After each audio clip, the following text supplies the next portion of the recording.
Now, we all know that talking about piles can still feel a little bit taboo, but that ends right here today. The truth is that hemorrhoids are incredibly common, and understanding them is key to preventing flare-ups and managing symptoms, as well as knowing when it's time to seek help. And today we're joined by the great Dr. Haemorrhoids du Plessis from Mediclinic Milnerton to break the stigma and bring clarity to a condition that many people deal with in silence, and we are breaking that silence today. So Doc, welcome, and thank you so much for being here. Good morning. Thanks for having me. So let's talk about it. Piles is often a word that gets thrown around quite a lot, and if I'm not mistaken, similar or if not the same thing as hemorrhoids. So can you please medically break down what hemorrhoids are?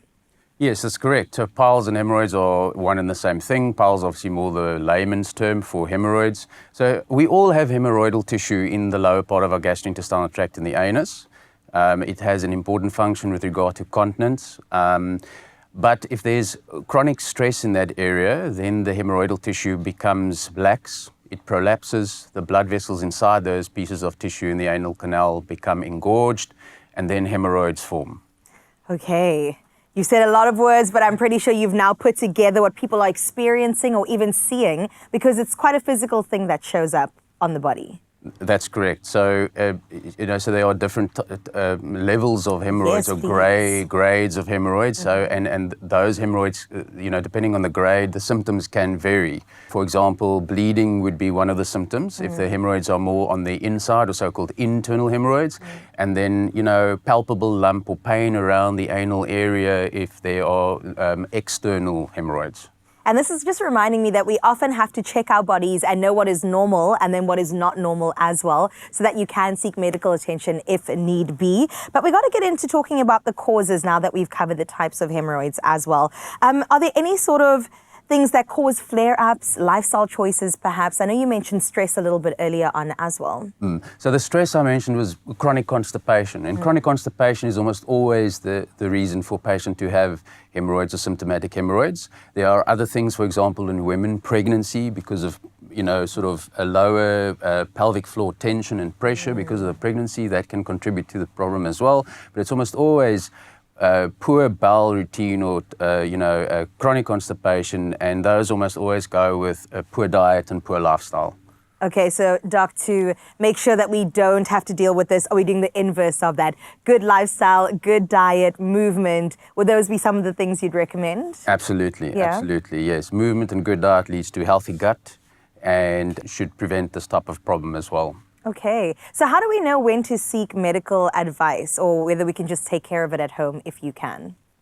Yeah, so the golden number in medicine is always 4 to 6 weeks. So it's a time thing, I think, mostly. If you've tried to self-medicate for about 4 to 6 weeks and there's really no improvement, or only little improvement, then I would really recommend that you do seek medical advice. If there's obviously persistent bleeding, that's not a nice thing to have, and can also in some cases lead to an anemia or iron deficiency. Sure. And those are, I think in that sort of situations, you should seek medical advice. Okay, cool. What are some of the treatment options that are available? So obviously there would be the symptomatic treatment or the conservative treatment, and that is, as I mentioned to you, patients should move, or people should move, they should follow a healthy diet. Stool softeners help to sometimes relieve the sort of associated chronic constipation. Then there are symptomatic treatments that can be applied, other specific anti-inflammatory ointments that can be applied to the specific area. And then obviously if those things don't work, then there are certain surgical procedures that can be done to address this problem. For example, something that's non-invasive is what we call a rubber band ligation.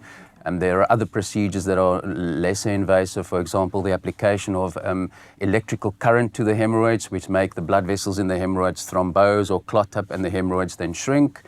Or then there are more invasive procedures where we actually surgically excise the hemorrhoids if they are an ongoing issue. Absolutely. I'm glad that there is help along the way. Doc, thank you so much for coming through today.